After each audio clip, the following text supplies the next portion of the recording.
فريد بخير يزيد، وصلنا بها كل حلم بعيد. لأ الفضل دام بعد رب السماء، وصحب كرام بغيمة عطاء. فمنك استقيت وفيك اكتفيت، ستبقين في داخلي ما حييت. بغيمة عطاء كتبنا الثناء لذي إكسئ، نمد الوفاء كنور أضاء علينا الزمان. بكل الهناء بها الخير كان، بذي إكسئ عثرنا على نجاحاتنا ونلنا العلا، وأهدت لنا أجمل الراحلات. شهدنا معا أعذب الذكريات، فأنت الشعار لكل افتخار. بك قد يشيد صغارا كبار، فأنت النجاح للأمان وشاح. بذي إكسئ رمزنا للكفاح. أيا غيمتي ويا فرحتي، ويا منبع الجود في دنيتي. لك الشكر زاد ففاض الفؤاد، بأزكى الشعور وبالحب جاد. لك الشكر زاد ففاض الفؤاد، بأزكى الشعور وبالحب جاد. بغيمة عطاء كتبنا الثناء لذي إكسئ، نمد الوفاء كنور أضاء علينا الزمان. Good morning, friends. First of all, I welcome all of you for today's program.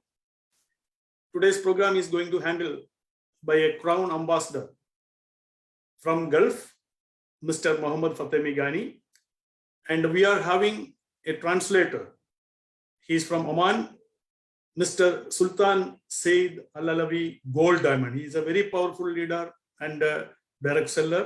He is a trainer. He is a teacher. He will be with us.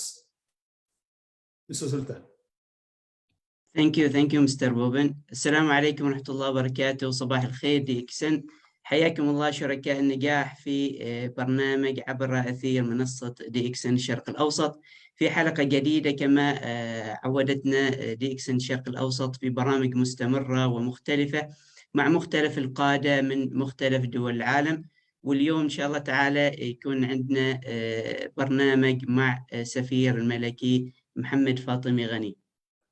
With all of your permission, I would like to call the powerful leader, trainer, and mentor, and the first Crown Ambassador from DXN Middle East, Mr. Mohammad Fatemi Ghani, and all of you to today's program. Welcome, sir. حياكم الله جميعا، وإن شاء الله نقول بأعمال ترجمة في هذا البرنامج. باسمكم جميعا نحيي السيد محمد فاطمي غني، أول سفير ملكي في الشرق الأوسط، وأحد القادة البارزين الحقيقة علمونا الكثير حول نظام دي إكسن. Welcome, brother محمد فاطمي غني. Sir, please share your screen. Yani, sir, please share your screen. Yes, I will do it right now. Give me a second. Please confirm, Boban, that you can see my screen. Yes, yes. You can see the screen. So, Bismillahirrahmanirrahim, and good morning, everyone. It's my pleasure to be with you all, and it is the personal request by Sultan to give this leadership in direct selling to the Arab people, and that's why I'm standing in front of you all. حياكم الله جميعا في هذا البرنامج اليوم، جميع القادة والأخوة والأخوات المستمعين لهذا البرنامج. ومحمد فاطمي يقول على أنه هذا البرنامج جاء بناء على طلب حقيقة من مختلف الأعضاء، لأنه مثل ما تعرفوا هذا البرنامج تم بثه باللغة الإنجليزية، واليوم إن شاء الله تعالى يكون باللغة الإنجليزية واللغة العربية نظرا للطلب الكبير على ترجمة هذا البرنامج. So without further ado, let's start because it's a very, very big topic, leadership. وبدون تأخير إن شاء الله تعالى نبدأ في برنامجنا اليوم الكبير حول الريادة في البيع المباشر. Success in life and business is becoming a leader. النجاح في الحياة هو أن يكون شخص رائد. So you might be just a new member or a consumer and you would like to get to a level of becoming a leader. So today I'm going to share all those points, how you should work on yourself to becoming a leader. طبعا ربما البعض منا في مستوى معين سواء كان كعضو في DXN أو مستوى معين، فالكل يرغب أو يطمح في أنه يكون قائد ورائد أعمال. فاليوم إن شاء الله تعالى نتعرض لكيفية الوصول إلى هذا المستوى. So today's webinar is divided into two main parts. برنامجنا اليوم بيكون يتكون من جزئين. Number one is leadership.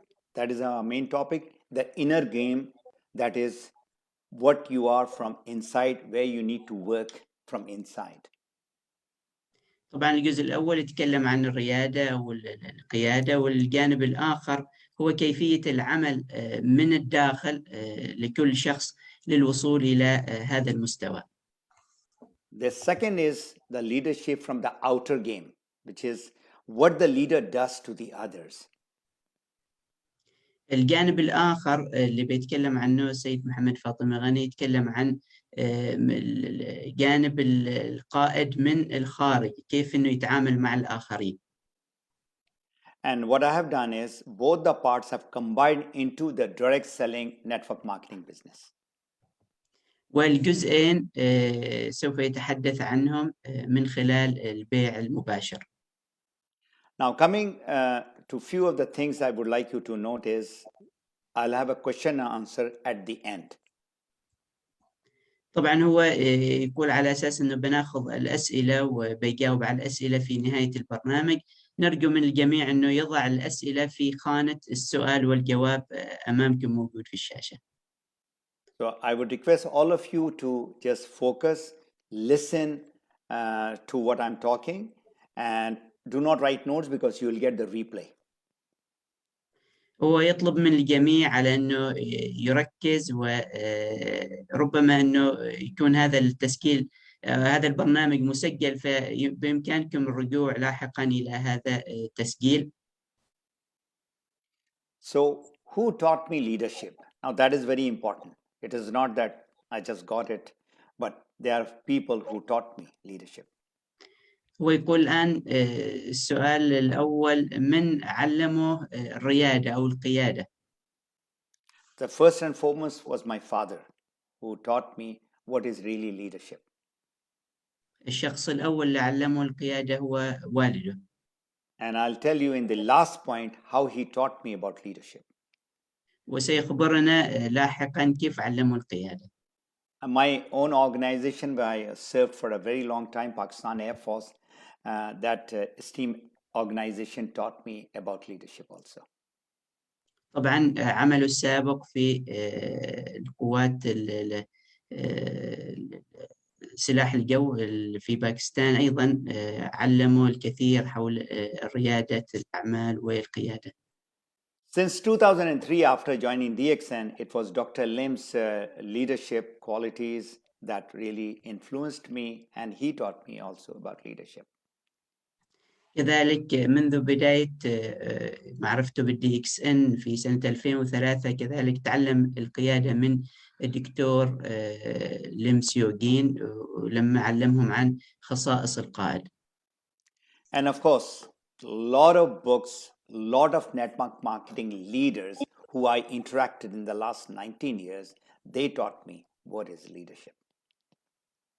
وأيضا تعلم عن القيادة من كثير من المحاضرين والمدربين في البيع المباشر.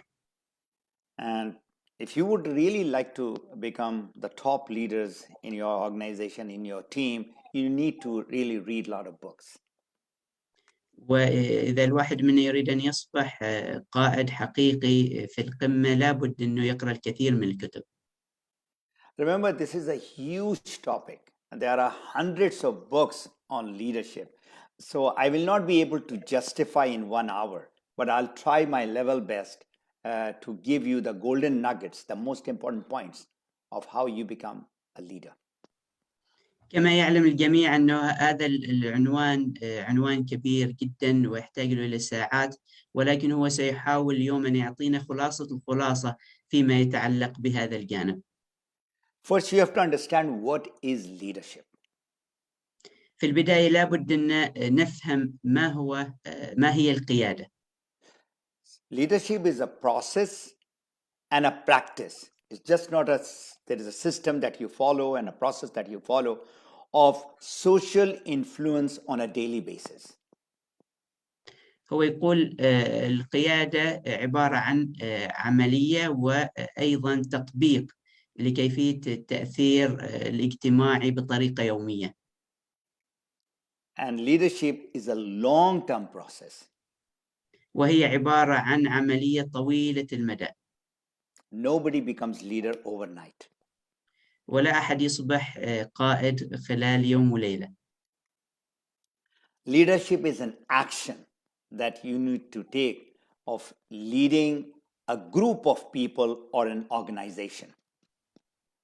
والقيادة هي عبارة عن تطبيق أو عبارة عن عمل لقيادة مجموعة من الناس أو منظمة أو مكان عمل معين.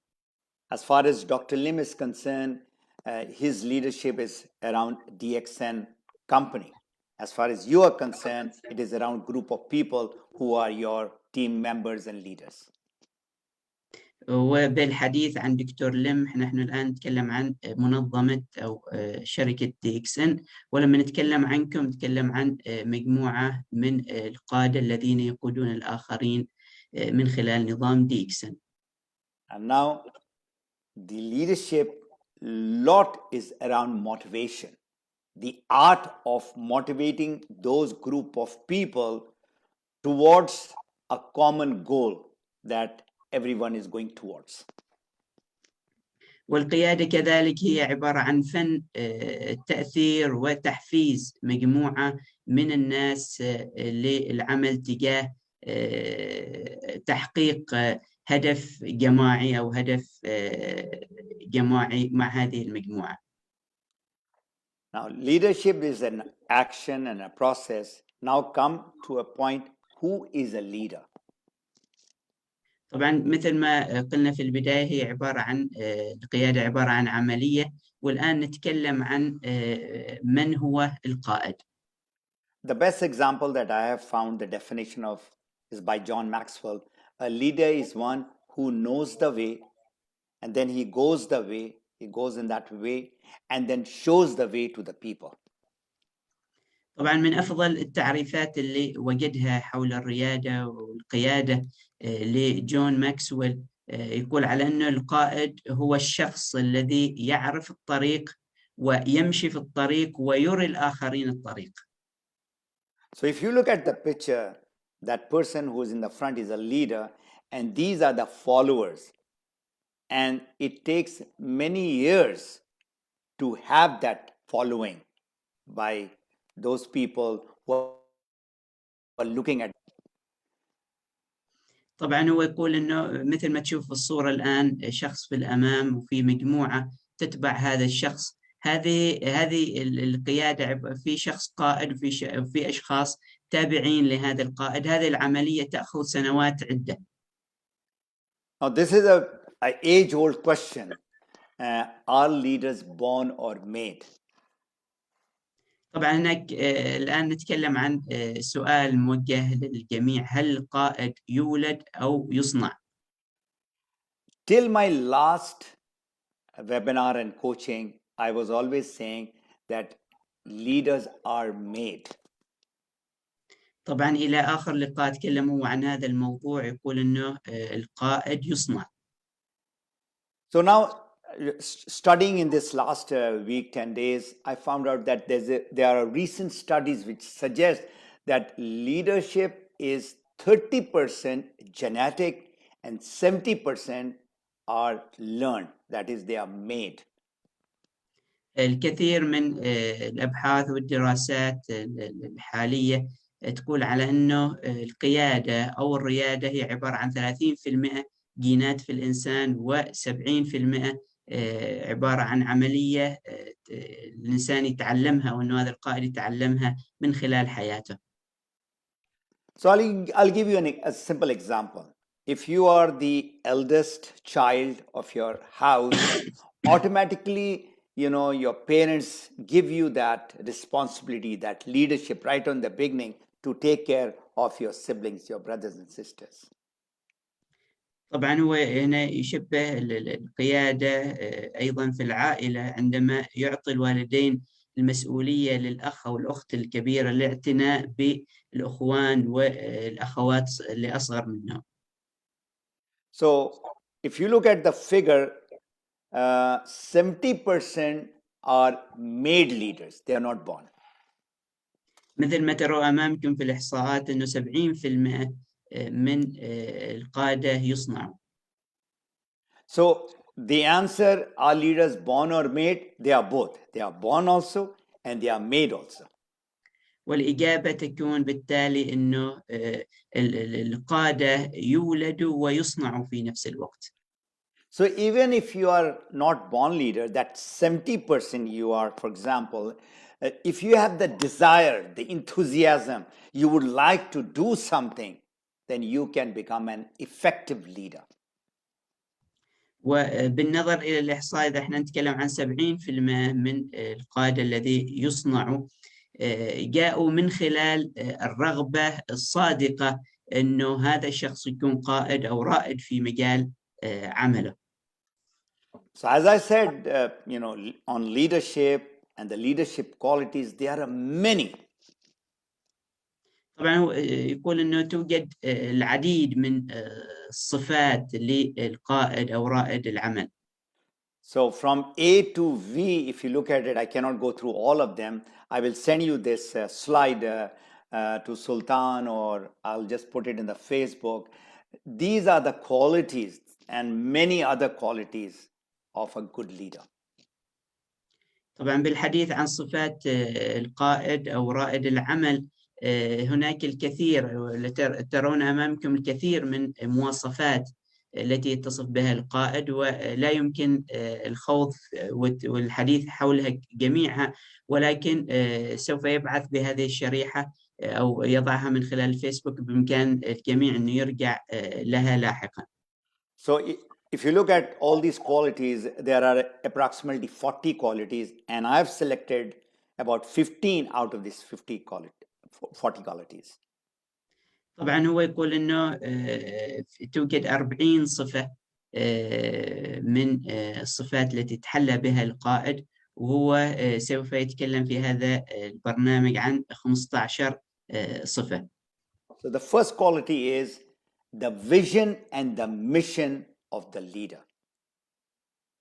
والصفة الأولى التي سأتحدث عنها في برنامج اليوم هي المهمة والرؤية الموجودة عند رائد العمل. So remember, leaders are very clear about their vision and about their mission. دائما القائد ورواد الأعمال واضحين جدا في مهمتهم ورؤيتهم. So now the important thing that you need to understand is people are not clear what is vision, what is mission. I'm going to give you the definition on that. طبعا هو الآن سوف يعرف المهمة. Mission is the purpose. Mission is why you want to do what you want to do. المهمة يتحدث هنا الآن لما نعرف المهمة هي عبارة عن الهدف. لماذا أنا هنا؟ ماذا أريد أن أعمل؟ So if you go to any company, there is a vision statement and there is a vision statement. Mission and vision statement is in front of that big organization. لما نذهب إلى مختلف الشركات دائما نجد لائحة مكتوب عليها المهمة والرؤية لهذه الشركة. So it is extremely vital that person that you're looking right in the center, he is the influencer in the business of our direct selling and network marketing. So from that one person, you see there are 6 and then 60 and then 6,000 and it can be 600,000. طبعا بالنظر إلى هذا الموضوع عند الحديث عن ريادة الأعمال والقيادة في البيع المباشر، نجد الشخص الآن موجود أمامنا في المنتصف هو الشخص المؤثر، سواء كان على 10 أو 20 أو 600 شخص الموجودين، والصورة واضحة جدا في هذا الشأن. And there are people who are having not 100,000, there are people who are having millions of people in their team. وفي كثير من القادة ورواد الأعمال لديهم في فرقهم ملايين من الأشخاص بنفس الكيفية والطريقة. Remember, it all starts from you, that one person who expands the network to those million people. ودائما الحديث هو الحديث عنك أو عنك أيها العضو أو العضوة، لما نتكلم عن في بداية الأمر، والذين سوف يؤثروا على الآخرين بنفس الكيفية، ونقل هذه المعرفة إلى آلاف وربما ملايين من الأشخاص. So you want to be successful in your business, in your life, you have to become a leader. إذا الشخص يرغب أنه ينجح في حياته، لابد أنه يكون قائد ورائد في مجال عمله. So the business leader I'm talking about, because you are into a business, you have to make sure that every team members, especially those 6 people initially, then 20 people in order for you to become a Crown Ambassador, every person in your team, the top leaders, should be clear about their mission and about their vision. طبعا ويقول هنا لابد من تعليم الأعضاء في الفريق الموجود معنا ما هي مهمتهم وما هي رؤيتهم، سواء كان بالحديث عن التكوين من خلال الخطة التسويقية للوصول إلى مرحلة الماسية ل 6 أشخاص أو 20 شخص كسفير وصولا إلى سفير ملكي. لابد من هؤلاء أن يكون عندهم الرؤية والمهمة واضحة جدا. Remember, the moment you join and you have one person who has joined your team, you have become a leader. تذكر دائما أنه من اللحظة التي تدخل وتنضم مع نظام DXN وتضم أحد شركائك ولو شخص واحد، أنت بالتالي مباشرة تصبح في موقع القائد. So it's not 1 million or 100,000, just one person. You are leading that person into this business. وهنا يقول أنه ليس 100,000 شخص أو مليون شخص، وإنما حتى ولو شخص واحد أنت تكون في موقع القائد مع هذا الشخص. So it is you, and that person who is joining should know your why. He should know his or her why to achieve whatever they want to go to. وعند انضمام شريك العمل أو شريكة العمل مع نظام DXN لابد أن تتضح لماذا هو موجود في هذا النظام ولماذا هي موجودة في هذا النظام وكيفية تحقيق هذا الهدف. So the vision statement of DXN and Dr. Lim way back in 1993 was to promote health, wealth, and happiness. طبعا بالنسبة لرؤية DXN هي أمامنا الآن يعني توصيل الصحة وأيضا النجاح والسعادة من خلال نظام DXN للجميع. So now, what is vision? ما هي الرؤية؟ Vision is what you would like to see yourself and your team in the future. That is vision. الرؤية هي ما نريد أن نصبح عليه في المستقبل، ما نريد أن نرى أنفسنا عليه في المستقبل. So, what is your vision? Just to become a Crown Ambassador or to become more than a Crown Ambassador? هل هي رؤيتك أن تصبح سفير ملكي أو أكثر من سفير ملكي؟ As far as DXN mission is concerned, it is connected with the same vision. ولما نتكلم عن المهمة في DXN هي لابد أن تكون مربوطة بالرؤية. And this is the question that I asked Dr. maybe 19 years back. I mean, how do you differentiate between a vision and a mission of DXN? هذا هو السؤال اللي طرحه على الدكتور لم قبل 19 ما يقارب من 19 سنة. كيف تفرق بين المهمة والرؤية في DXN؟ So he explained that you see, what you want in your life is good health and enough money, wealth. So that is the message that we should be very clear about, what we need to do every day. The why we are in DXN is to change our lives and the lives of many other people with the intention of helping them. طبعا هو يقول احنا مهمتنا الآن كيفية مساعدة الآخرين و يعني وصول إلى صحة أفضل مع الآخرين بنية المساعدة والتأثير معهم لتغيير حياتهم إلى الأفضل. So if you look at the picture of these three girls or people, do you see they are happy? إذا رأيتم الآن الصورة هل ترون الأشخاص هؤلاء سعيدين؟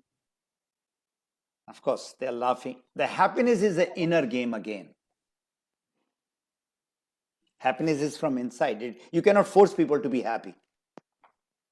وبالنظر لهذه الصورة أكيد أننا نراهم أنهم سعيدين لأن السعادة تنبع من الداخل. Now, our job as a direct seller, as a business that we are in, the mission and the vision of the DXN and me and my team, they all have to be on the same path, on the same road. Then only you can become successful in your business.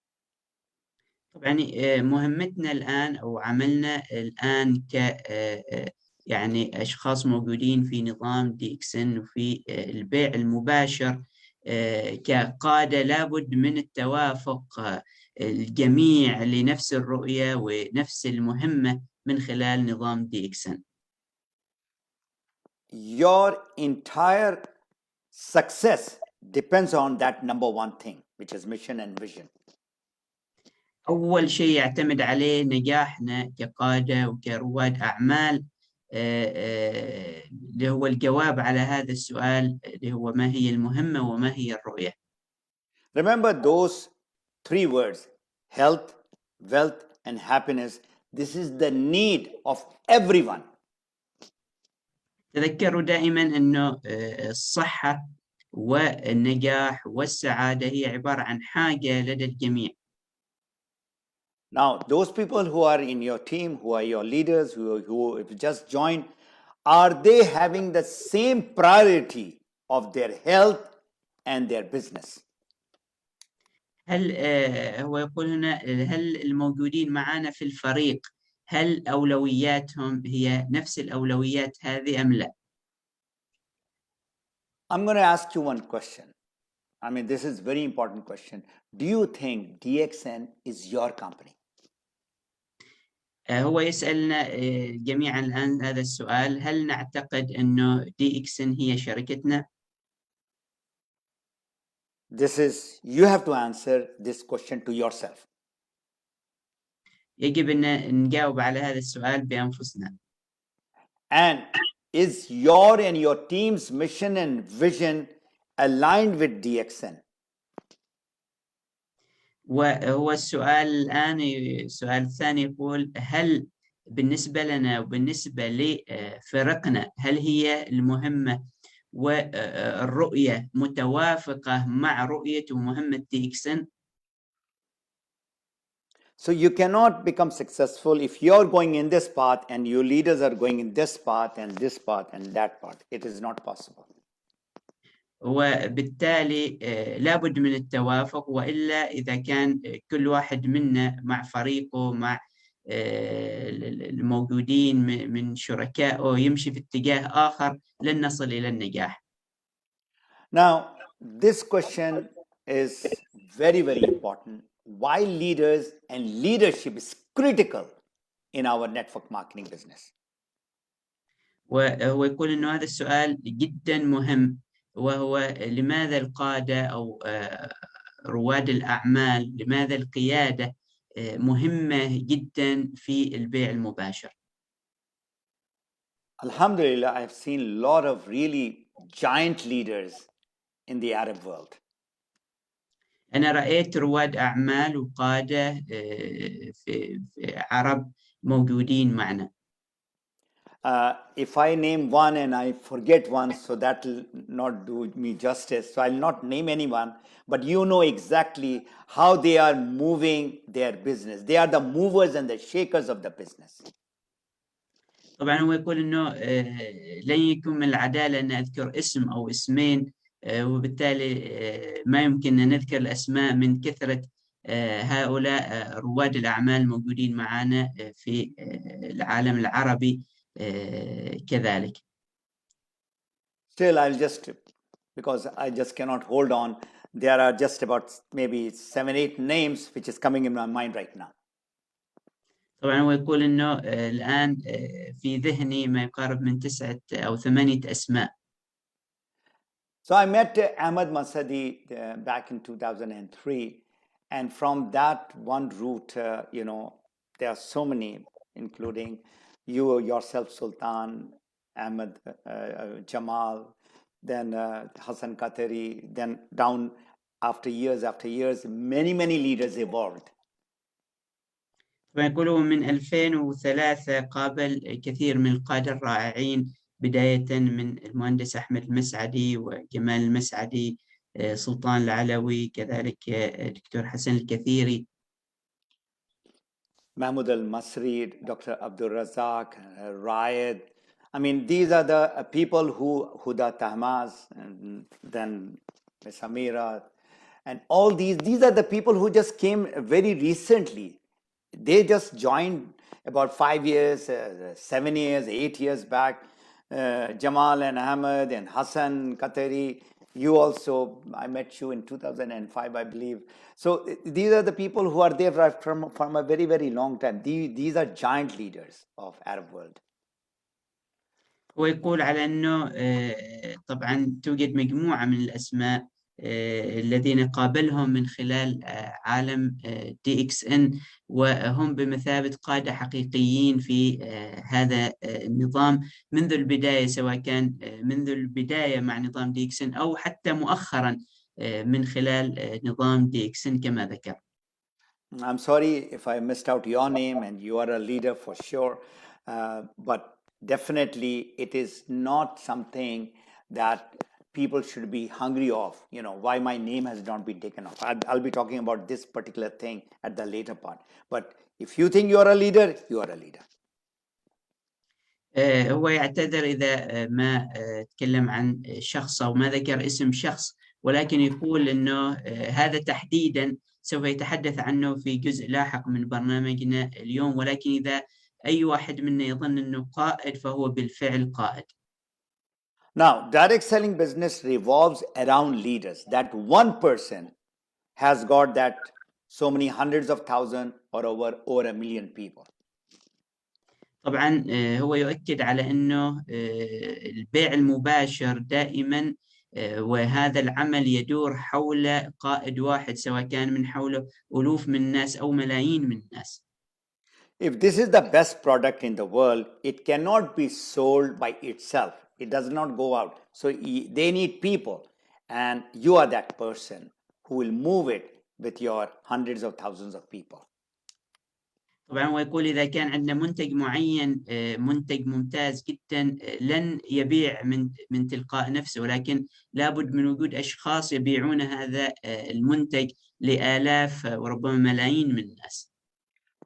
So if you would like to succeed, first you have to become a leader. وإذا أردنا النجاح فلا بد أن بأنفسنا نحن بداية أن نصبح قادة ورواد أعمال. And then make more leaders. وبالتالي بإمكاننا أن نصنع مزيد من القادة ورواد الأعمال. Remember, 6 people will make you a diamond. 6 people or 6 leaders will make you a triple diamond. طبعا هو يؤكدون أنه 6 أشخاص سوف بالتالي أنت ستصبح كنجم ماسي، و6 أشخاص يصبحوا كنجم ماسي، أنت ستكون في مرحلة النجم الماسي الثلاثي. Now we come why our organization is so growing is because of this humble, compassionate leader. And that is the reason why we are also successful.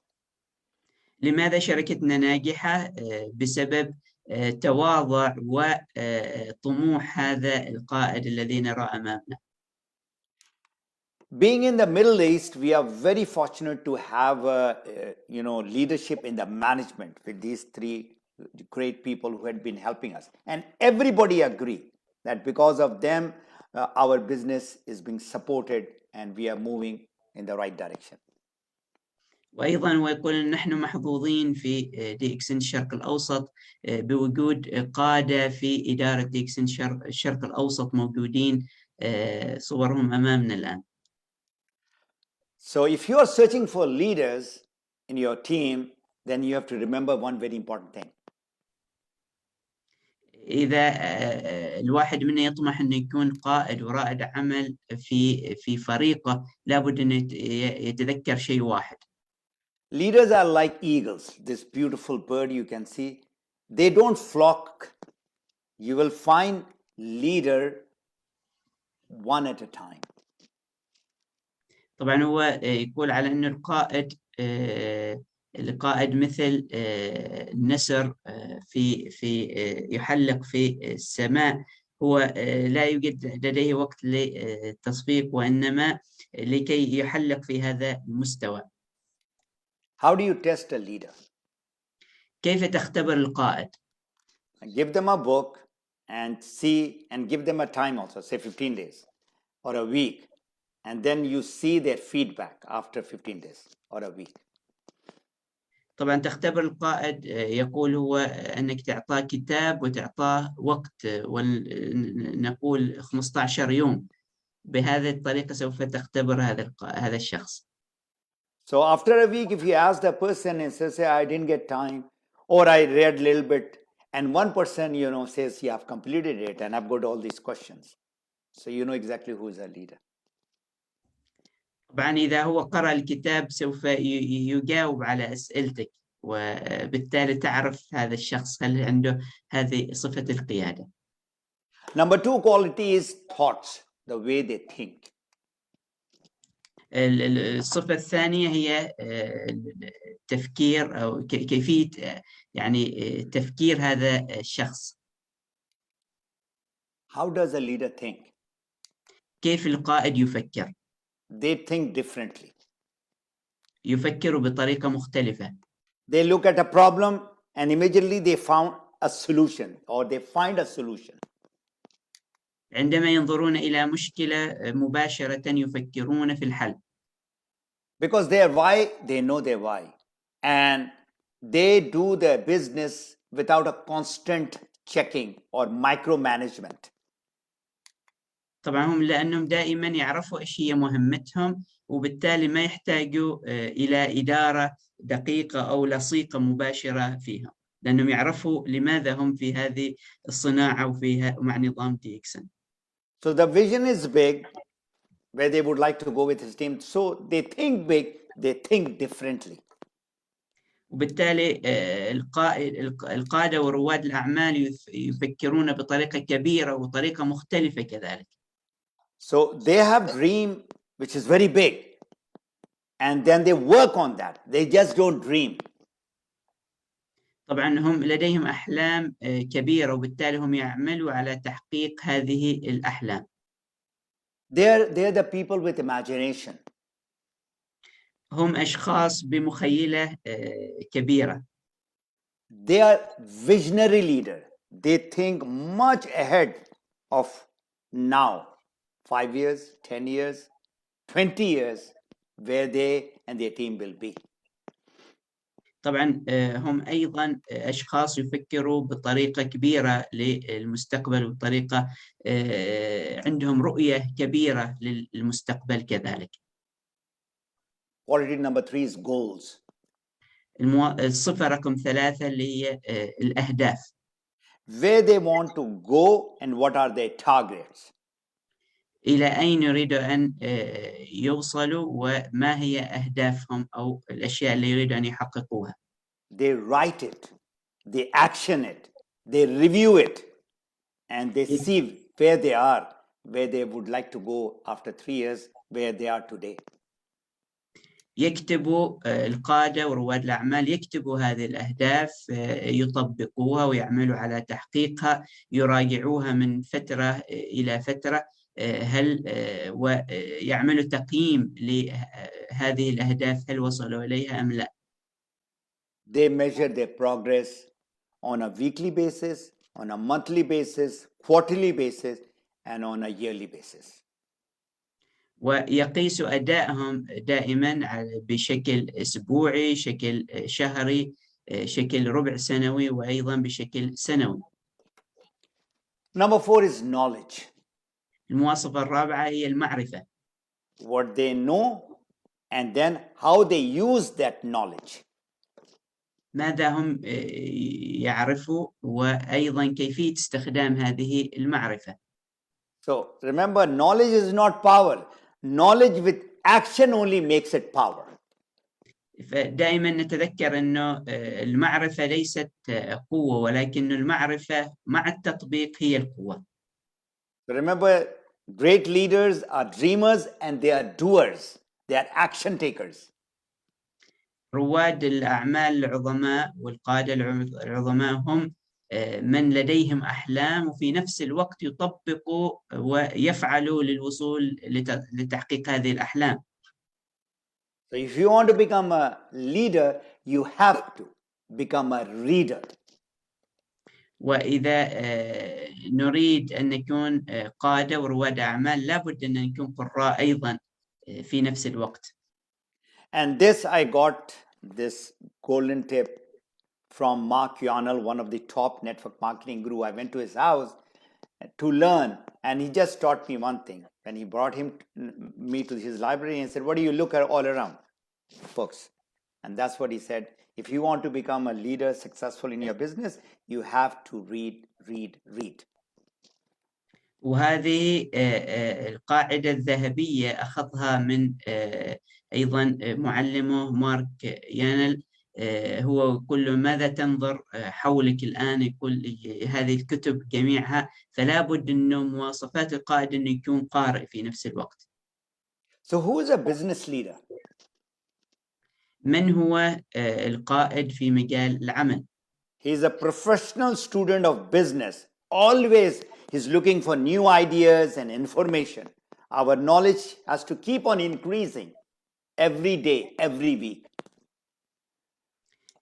هو يقول أنه لابد أن نكون أنه القائد هذا لابد أن توفر فيه مواصفة أن يكون تلميذ محترف، وبالتالي المعرفة لديه تزيد يوما عن يوم. So whatever you have learned has got you to a level where you become a teacher, you become a coach, you become a mentor, and that you should do it passionately from your heart. يقول أنه لابد أن الوصول إلى مختلف هذه المستويات، من متعلم إلى مدرب شخصي، لابد من القراءة والتعلم باستمرار. So quality number 5 is experience, where they have been, what knowledge and experience that they have gained in their lives. المواصفة رقم 5 اللي هي التجربة، كيف وصلوا إلى هذه التجربة وما هي خبراتهم في هذا المجال.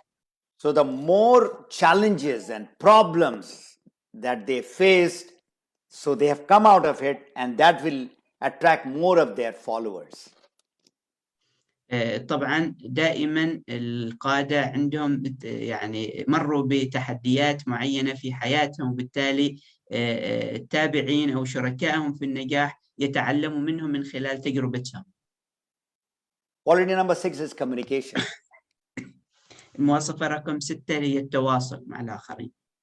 Remember, if you want to be at that level, you have to be a communicator, a presenter, a trainer, a coach.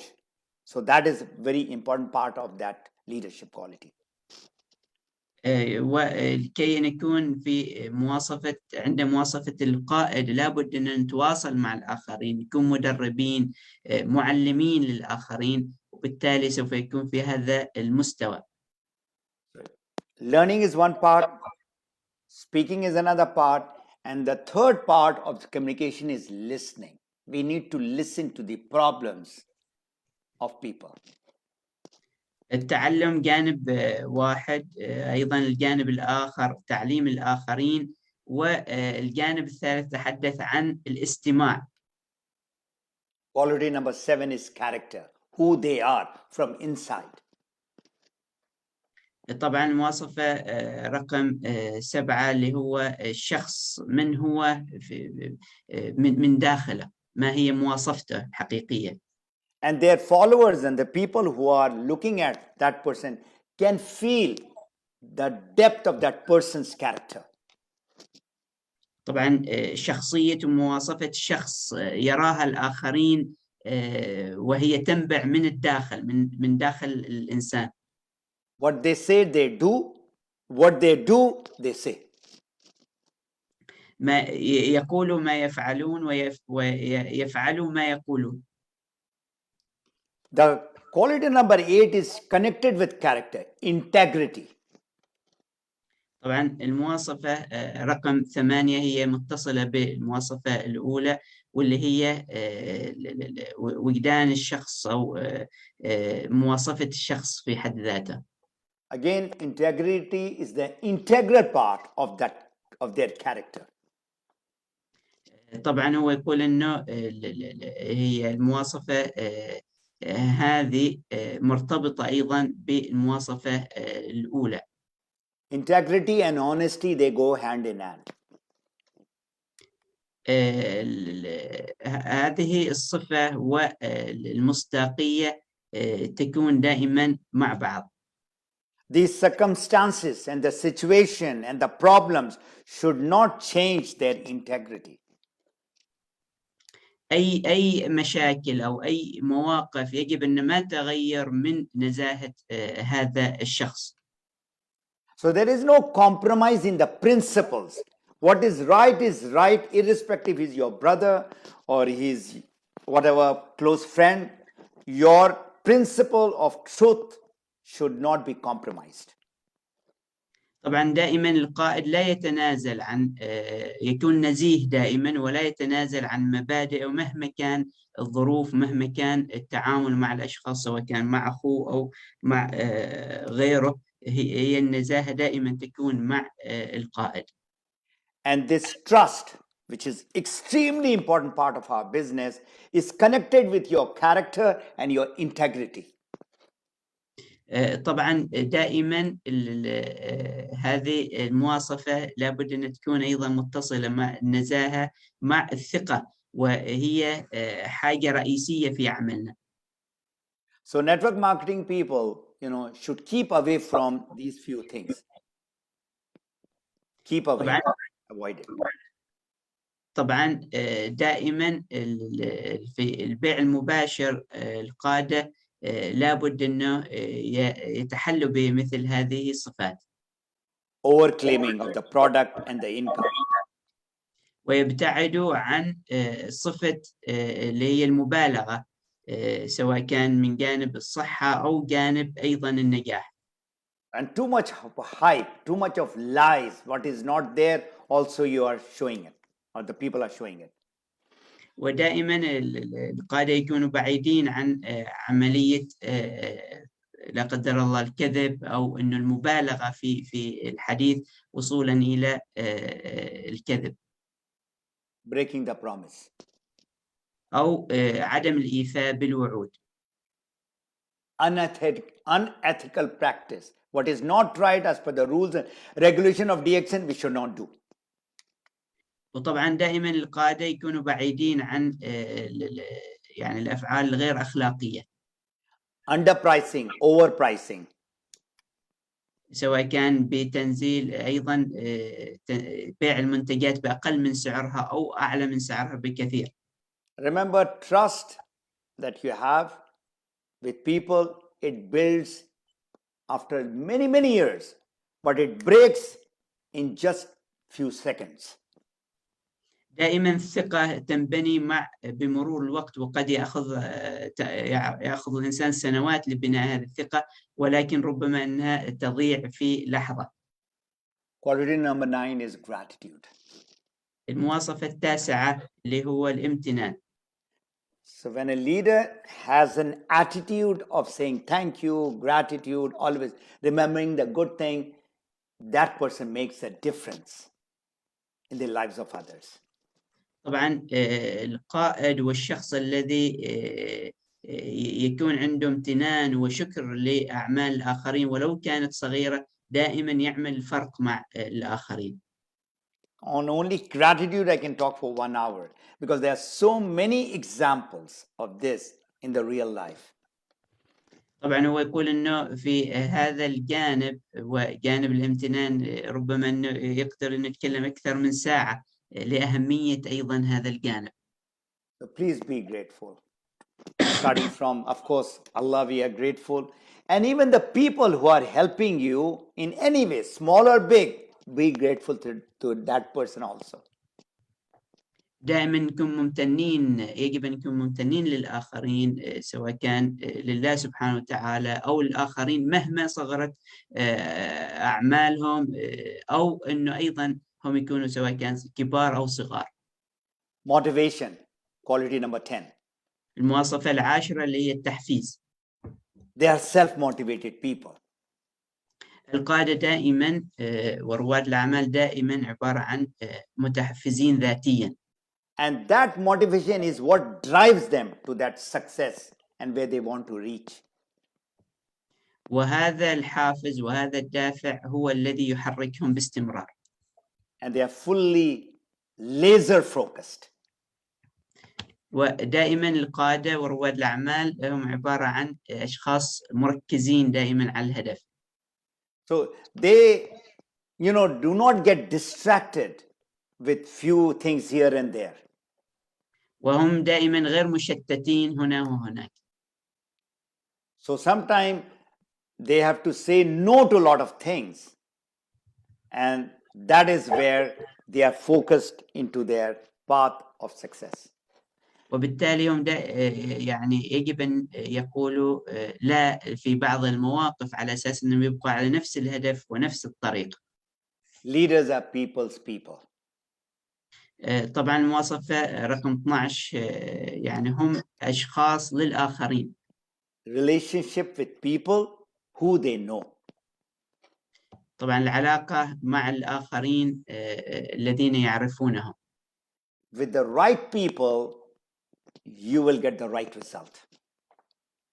مع الأشخاص يعني الأشخاص الحقيقيين أو مع الشخص الصحيح سوف أيضا تبني الفريق الصحيح.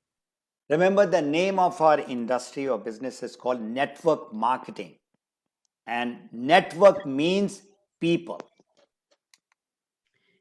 تذكروا دائما أنه إحنا في البيع المباشر وأيضا نحن في العلاقات في هذه الصناعة نتحدث عن العلاقات مع الناس. And quality number 13 is empathy. Those people who are joining you as a consumer, as a member, as a leader, entrepreneur, you have to feel them. طبعا المواصفة رقم 13 تتكلم عن التعاطف. لابد أن نتعاطف ونحس بالآخرين. So how you feel, what you feel about them, that is important. كيف نشعر وكيف نتعامل مع هذا الشعور، هذا شيء مهم جدا. So if you look at the word emotion and you take the E out, that will create the motion. لما نتكلم عن الشعور ونخرج من هذه الكلمة باللغة الإنجليزية حرف الإي، نتكلم عن التحرك أو إنه يعني الاندفاع أو التحرك تجاه الآخرين. So if you like to have motion in your business, that's what you're looking for. You have to have the empathy, the feeling. إذا أردنا أن نتحرك يعني تجاه الآخرين والحركة تكون في الفريق وفي العمل، لابد من وجود التفاعل والشعور بالآخرين كذلك. You know, out of a lot of quotation, this quotation I love of Maya, who says, I have learned that people will forget what you said. People will forget what you did to them, but people will never forget how you made them feel. طبعا هو يستعين بحكمة هنا، يقول أنه ربما أنه الناس ينسوا ما قلت لهم، وربما ينسوا كذلك ما فعلت لهم، ولكنهم بكل تأكيد لن ينسوا ما جعلتهم يشعرون تجاه فعل أو تجاه أمر معين. Quality number 14 is you need to support them 100%. طبعا المواصفة رقم 14 لابد من مساعدة الآخرين. And support them and make them independent, just like you are a father or a mother. You make your children independent, stand up on their feet. You feel so happy. طبعا دائما الدعم للآخرين يجب أن يكون وصولا إلى الاستقلالية، سواء كان كأب أو كأم. لابد من هذا الأبناء موجودين في العائلة أنهم يوصلوا إلى الاستقلالية. Can you see that eagle, that eaglet? They feed them, they nurture them, they teach them to become an eagle. ونحن نرى أمامنا في الصورة الآن النسر يغذي ويطعم ويعتني بصغاره لكي يكونوا أيضا نسور يحلقوا في يوم من الأيام. So my question to you is, are you doing all that with your people? وهو يسأل الآن، هل نحن نتعامل مع فرقنا ومع الآخرين بهذه الطريقة؟ If you are doing it, you are a leader. إذا كنا نفعل فنحن قادة. So the leader, again, another very important or a very critical quote from John Maxwell is, leader become great not because of their power or their status or their money, but because of their ability to empower. We call it empowerment, making others leaders. طبعا هو يتكلم عن حاجة غاية في الأهمية، أنا واقتبسها من جون ماكسويل كذلك. طبعا دائما القادة يكونوا عظماء ليسوا بقوتهم وليسوا كذلك مكانتهم في المجتمع، ولكن برعايتهم للآخرين. And the last and the most important point, and my favorite point, is serving many. طبعا المواصفة رقم 15 اللي هي خدمة الآخرين. خدمة and خدمة, serve. That is what is needed in our business.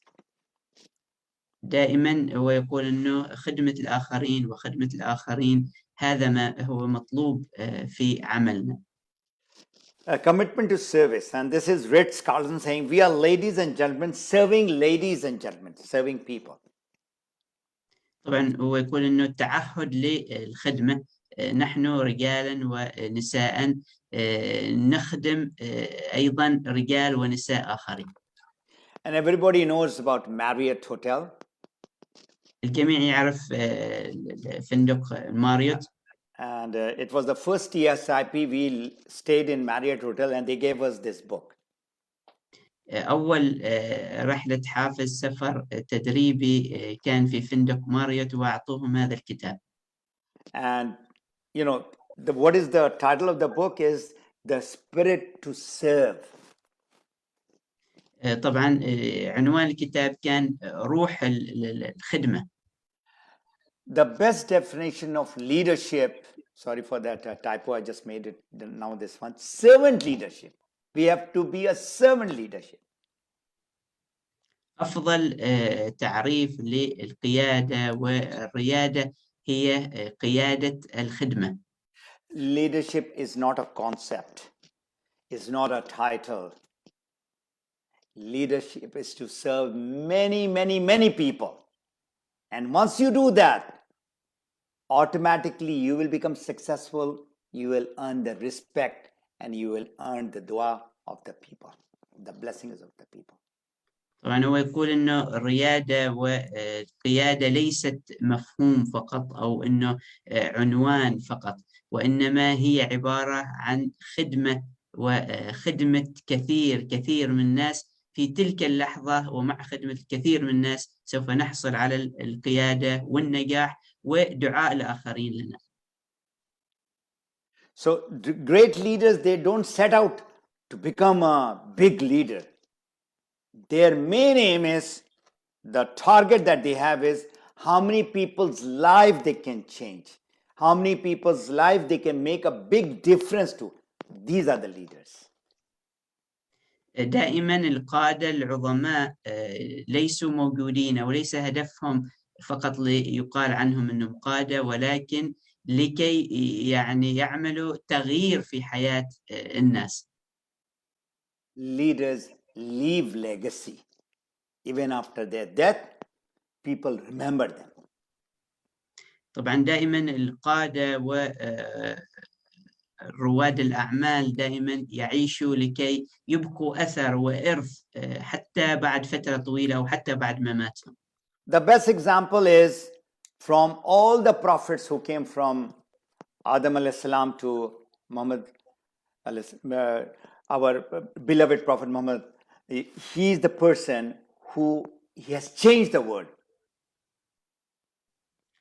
طبعا هو يتكلم الآن عن الأنبياء والمرسلين كيف صنعوا التغيير في حياة الناس، وأيضا بوجود سيدنا محمد صلى الله عليه وسلم. So Muhammad sallallahu alaihi wasallam, if you look at the seerah, they look at his entire life, he was not a very super rich person.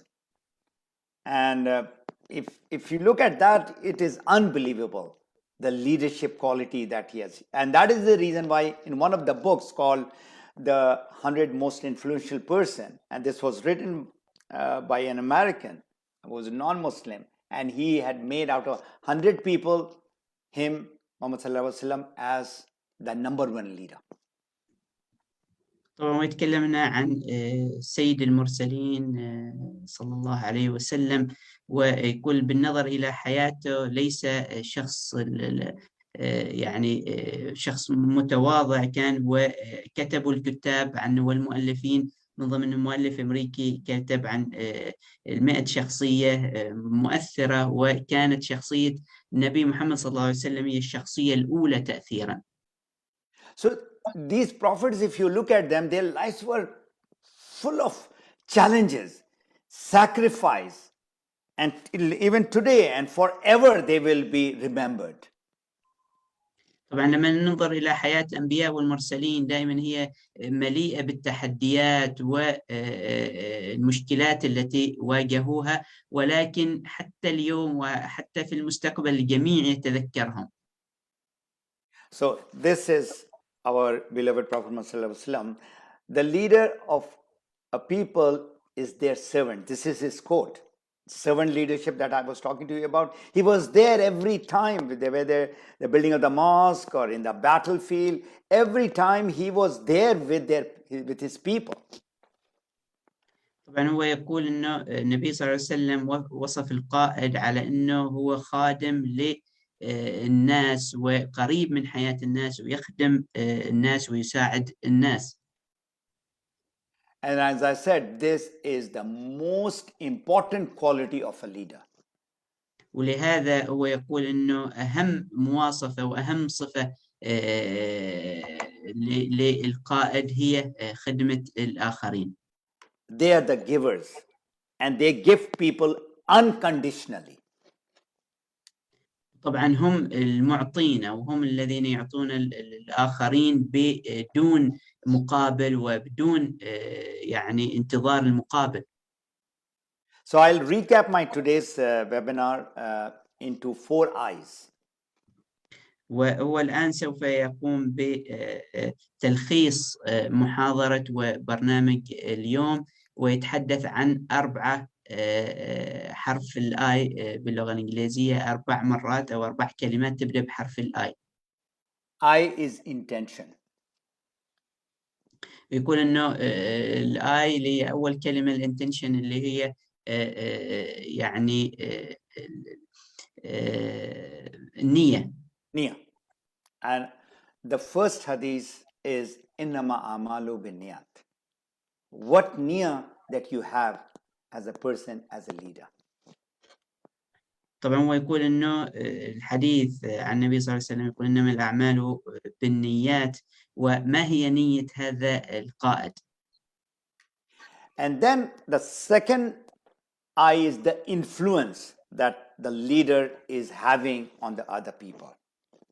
والكلمة الثانية هي التأثير، ما هو التأثير على حياة الناس. And the third I is the impact that person has. You influence and the changes which is happening in those people. والكلمة الرابعة اللي هي الأثر، أثر هذا التأثير على الآخرين، ما هو الأثر الذي حصل على حياة الآخرين. So these 2 words, influence and impact, they are close. Influence is you influence them, but the impact is on a higher level. طبعا الكلمة الأولى اللي هي التأثير هو تأثير على الناس، ولكن الكلمة الثانية الإمباكت اللي هو الأثر الذي فعلا حصل عليهم، فهو الكلمة الثالثة هي أعمق بكثير من التأثير. And of course, whatever you are saying, you're doing, that is what is going to create you as a leader, implementation. طبعا الكلمة الرابعة اللي هي الامبلمنتيشن أو التطبيق. Leaders are not ordinary people, they are high performance people. والقادة ليسوا عاديين، وإنما أشخاص غير عاديين وعندهم طاقة غير عادية. So my question to you is, if you want to become a leader, you ask yourself, who are you? دائما نسأل أنفسنا من نحن؟ You are a leader or you are a follower? هل أنا قائد؟ هل أنا رائد أو تابع؟ So if you want to become a leader, you have to have all those qualities and more in order to be in the front of those people who you are leading.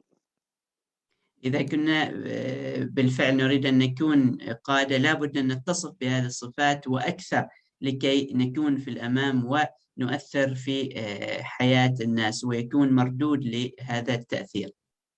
So these are the books that I have consulted, many books, and still I was reading another very good book. This is again from Tom Schreiter, my friend who was in Dubai also. هو الآن استعرض مجموعة من المصادر اللي بإمكان الجميع أنه يرجع لها، وكذلك بعض الكتب لتوم شرايدر، كذلك أحد الأصدقاء سيد محمد فاطمي غني، وأيضا موجود في دبي حاليا. How can I help you? كيف يمكن أن أساعدك؟ So most of my coaching, whether it is on business, network marketing, or health and wellness or personal development, is in my YouTube channel called Map Your Freedom. You get it free, and every week I'm putting new videos, and that will help you to get to that next level. هو يتحدث كيفية مساعدة الآخرين، أيضا هو عمل موقع وعمل كذلك قناة للحديث في كيفية مساعدة الآخرين كذلك، والتعلم حول القيادة وغيرها من المفاهيم الأساسية للريادة في العمل، موجود على موقع وكذلك قناته. Thank you very much for being in this webinar, and I'm now ready for the question and answers. يشكر الجميع على تعلمهم ووجودهم في هذه الحلقة. الحقيقة الكثير من العلم والمعرفة فيها، وهو يقول تفضلوا إن كانت توجد أي أسئلة أو استفسارات. Thank you very much, Sultan, for doing this wonderful translation. Thank you, brother. It's my pleasure. And I always remember you when I met you first time in 2005. I cannot forget that. Thank you so much. And It's, the moment I saw you, I saw that leadership trait inside you.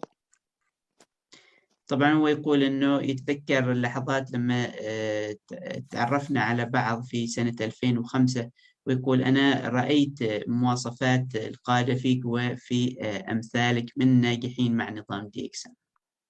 All those who don't know Sultan so deep, I know him as a bachelor boy, as a young boy, coming to Al-Ain, traveling 500 kilometers from Muscat to Al-Ain and back on the weekend just to learn. So the moment I saw that, I saw there is a leader inside him. Alhamdulillah. طبعا حقيقة أنا فخور بأن كان أحد المعلمين الكبار اللي تعلمنا على يديهم السيد محمد فاطمي غني، وحقيقة كان موجود في مدينة العين في ذلك الوقت، وكنا نحضر اللقاءات والمحاضرات. كنت في وقتها أنا طالب في الجامعة، فكنا في نهاية الأسبوع نحضر لقاءاته. حقيقة اللي تعلمنا على يديه الكثير سواء كان في جانب القيادة أو غيرها من الجوانب. فكل الشكر والتقدير للسيد محمد فاطمي غني، ولا زلنا إلى اليوم إحنا نتعلم على يديه. Till today you are our mentor and teacher. We learn from you daily. Thank you. There is a quote: when the students are ready, the teacher is also ready. And it is my passion. I love what I do. Now I am in Vancouver, Canada, in my home. Alhamdulillah. I am really, blessed to have you all, whom I'm able to teach whatever I'm learning still on a daily basis. I'm learning something new.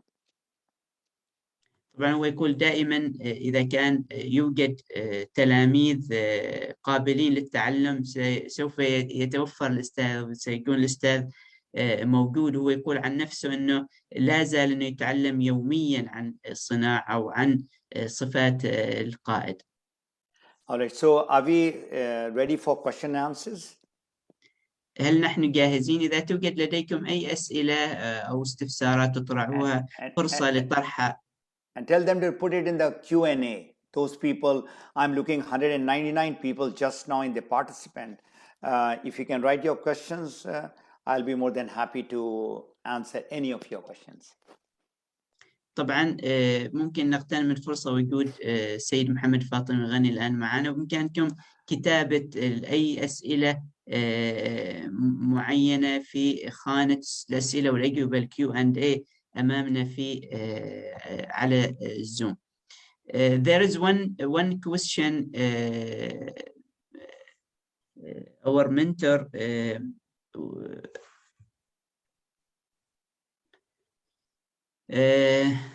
our brother Salim Farji, he said, Assalamu alaikum wa rahmatullah. Thank you so much for this program. How we can go out of comfort zone and how we can keep the motivation high? That's a very good question.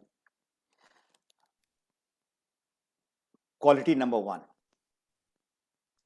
which is your mission and your vision. You are clear about your own why you want to do what you are doing.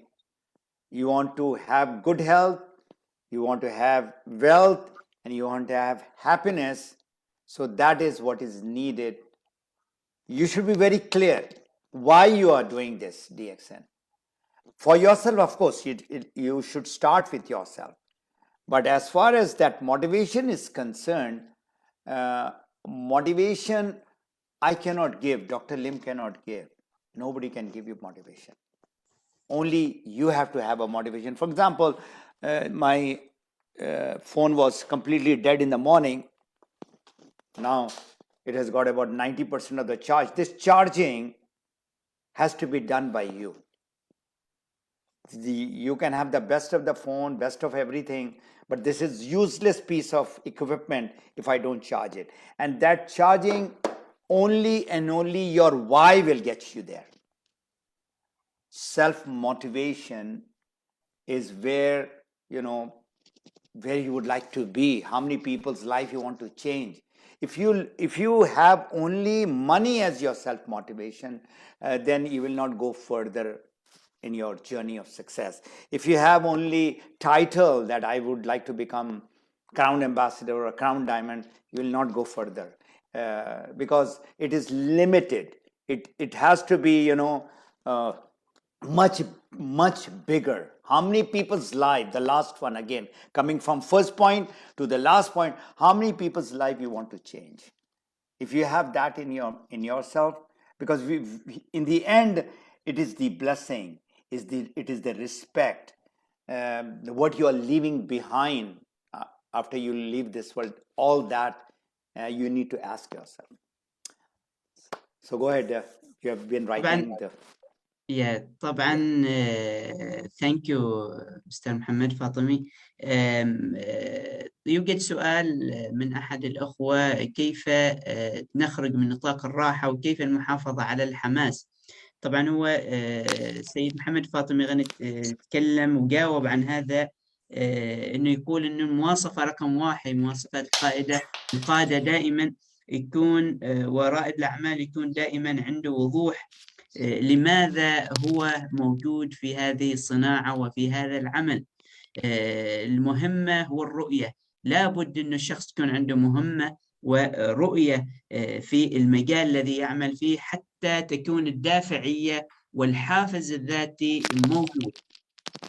تحدث أيضا عن للحصول على الحافز الذاتي. الحافز الذاتي لا يمكن أن يؤخذ من الخارج، وإنما يبنى مع الشخص من داخله. وهو نتحدث، أعطى مثال عن الهاتف على سبيل المثال، هو يقول أنه الهاتف إن لم يوجد فيه شحن أو بطارية سيكون عديم الجدوى مهما كان هذا الهاتف فيه مواصفات كبيرة، أو يعني هاتف غالي على سبيل المثال. لابد من شحنه، وهذا الشحن بالنسبة لنا كبشر لابد أنه ينبع من ذواتنا من خلال معرفة هدفنا ومهمتنا الحقيقية في هذا العمل وفي هذه الصناعة. فالحافز الذاتي يأتي من خلال وضوح المهمة ووضوح الرؤية عند هذا القائد وعند هذا الشخص، وين نريد أن نوصل. هل هو مجرد أن نريد نحصل على اسم معين، سواء مثلا نحصل على السفير الملكي، أم أنه أبعد من هذا؟ الرؤية والمهمة الحقيقية في عملنا لابد أنه يكون كم من الناس سوف نخدم، كم من الناس سوف نغير حياتهم إلى الأفضل من خلال هذه الصناعة وهذا النظام. بالتالي سوف نحصل على الحافز الذاتي من ذواتنا، وسوف نحصل على الاحترام والبركات والتقدير من الآخرين كذلك، وبالتالي يبقى الحافز الذاتي عالي جدا. Sultan, I see some of the questions which has come in the chat box. There are 2 questions I'm looking at because I do understand a little bit of Arabic. Thank you, everybody is saying, but there is from Safa, there is a question. In the beginning, no, right in the end. You just go right in the end, because we cannot. If you have questions, tell them to write the questions now in the Q&A or in the chat box. There is Ahmed. Can you see that question? Yeah, there is one question here. It is from Qahtan Adnan. He said, Assalamu alaikum. What is the most important tools need to reach the shortcut to the leadership and success? There's no shortcut. What did I tell you in the first slide? Is a long-term process. Leadership quality, because remember, whatever your profession is, you may be a doctor, you may be an engineer, you may be a scientist, a lawyer. This is a completely different thing. Food science and nutrition and Izafi Ghaza, plus it is a business of network marketing, completely different. So you need to, have a command into these new education that you need to take, one. And of course, as you are learning, you keep on applying implementation. The last I that I told you, it is going to take you time. And whatever you are doing, if you are a part-timer, because most of the people who join DXN, I would say 95% are part-timer. Very few people join as a full-timer. So as a part-timer, you have got your own life, you have got your own work, you have got your own business, and then you're talking about DXN. That's gonna take time. And time frame, I have seen between 3 to 5 years, people have reached to a level where they can say that I have got my freedom. Freedom that is no more working for somebody. Because at the end of the day, remember, health is important. And within 1 year, if you're using all the product, you're using it religiously, you will find the benefit of the product. If you are looking at the second part, the wealth part, that takes 3 to 5 years. If you are doing it really sincerely. Now there is, again, one of the characteristics, one of the qualities of leader is you have to be sincere to yourself and to the others. Sincerity. So if you are really committed and sincere to your vision and mission, nobody can stop you. And time you have to give. There is no shortcut to success. Please write it down, put it in your mind. No shortcut. You have to go through that roads which is bending, which is having a lot of blockages and all that. And then you all are very lucky in the Middle East, because when we started the business back in 2002, 2003, we didn't have many people who were successful. There were not many teachers. There were not many, mentors and all in the Middle East. Now you've got people like Sultan, who is one of the top leaders of Oman, and likewise we have got so many people who have upgraded themselves. Look at Hassan Khatiri. Hassan, I met him first time maybe in 2003 or 4 when we went to Malaysia. And then, he was fascinated with the farm and the factory, and he sat down with Dr. Lim to know more and more. Now he is the, ambassador for IMSAM. So it didn't happen overnight. It took a lot of years to reach to that position. So you need to work on yourself. You need to learn. You need to apply.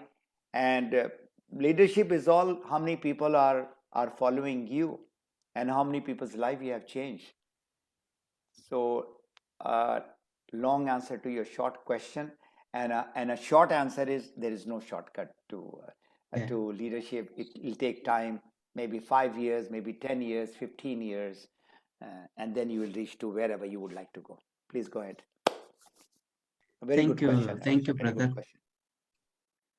طبعا هو أنا بالسؤال السابق أحد الأخوة أنا طرح سؤال: ما هي الأدوات والطرق المختصرة للوصول إلى النجاح؟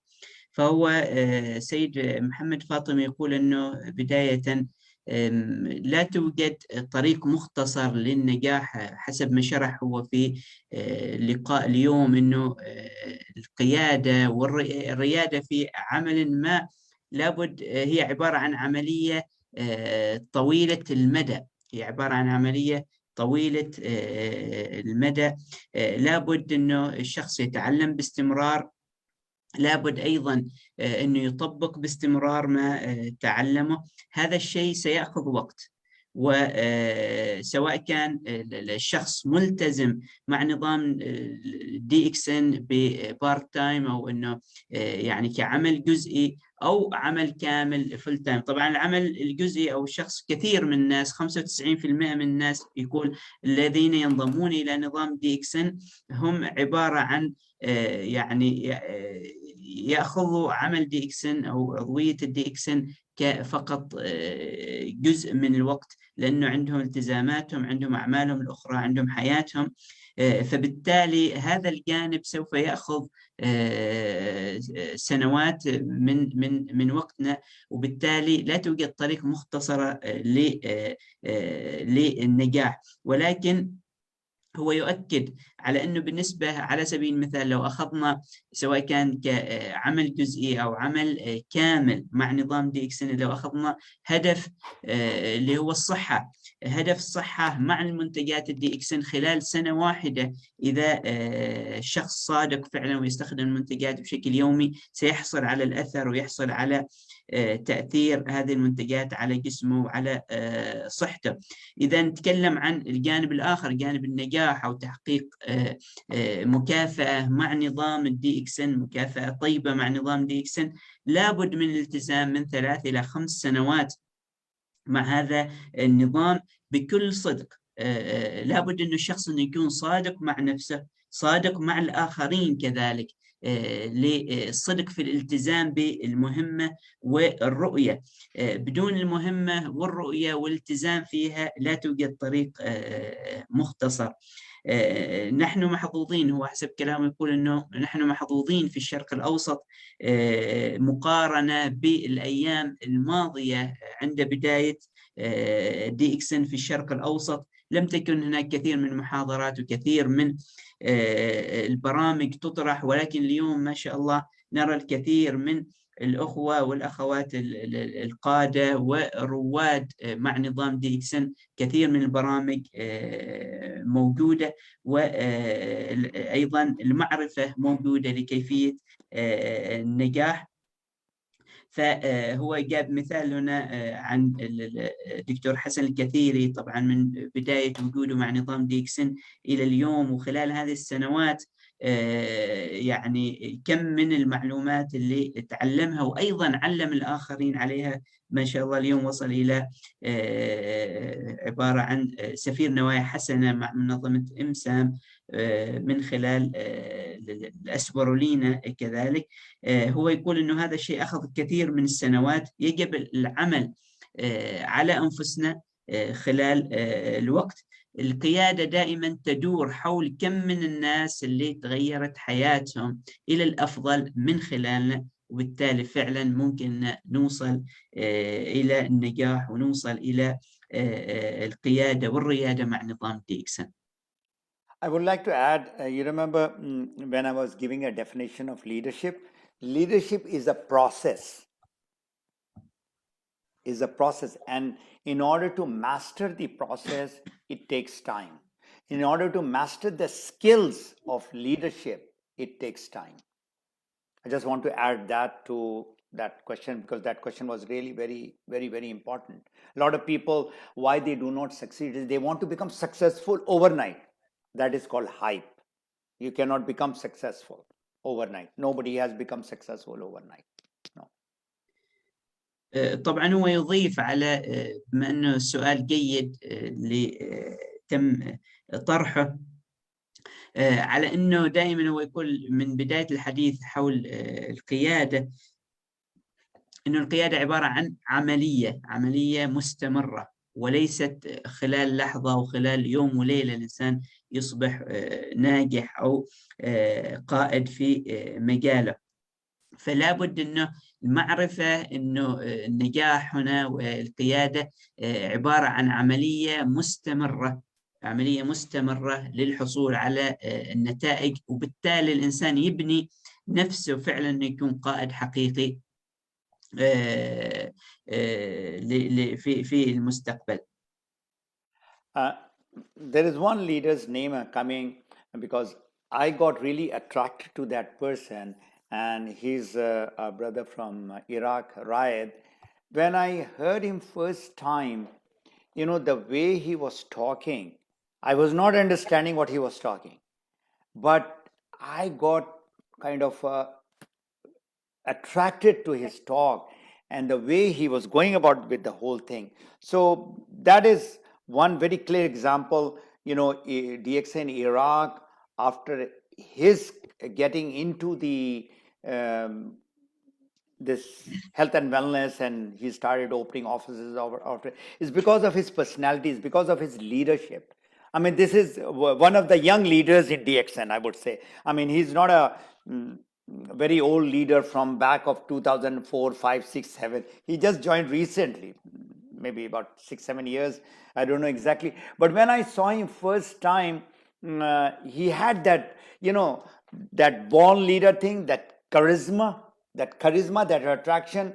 I just wanted to hear him more and more. So this is something, again, a person can develop because I feel that his inside and outside are same. Because I had a very long discussion in Malaysia when we met the whole lot from Iraq and other places. I just want to add this because this just came in my mind now. طبعا هو جاء على باله الآن يذكر مثال في هذا الموضوع وعلى أنه كيف أنه القائد دائما يظهر عليه سواء كان من داخله أو خارجه مواصفات فعلا الحقيقية. القائد هنا يذكر الأخ رائد من العراق، بالرغم أنه ليس من فترة طويلة موجود مع نظام ديكسن، ربما من 6 سنوات أو أكثر أو أقل، لكن يقول لما رأيته أول مرة بالرغم أنه ما كنت أعرف يعني إيش يقول بالضبط لأنه يتكلم باللغة العربية، ولكن كنت أرى في هذا الإنسان قائد حقيقي، يعني فعلا مواصفات أو شخصية القائد موجودة عليه من خلال حديثه، من خلال تعابير الموجودة، كذلك من خلال شخصيته الموجودة. فهو عرف يقول في ذلك الوقت أنه هذا الإنسان فعلا قائد حقيقي. We'll take one last question now, or you'll take another 2-3 questions. Yeah, now we'll take another question. Yes. Say thank you very much. Because I'm seeing some of the question coming on the product and all that, we'll not take, because once I'm talking on the product, then I will take it. But around the topic that I've spoken today. Yeah, there is some questions about prospecting. Also, there is, thank you, Mr. Ghani, for your commitment to teach us how to become a good leader. There is one question in Arabic. Let us see also in chat box. What is the mission and the most important job daily we can do to reach success in direct selling? Prospecting.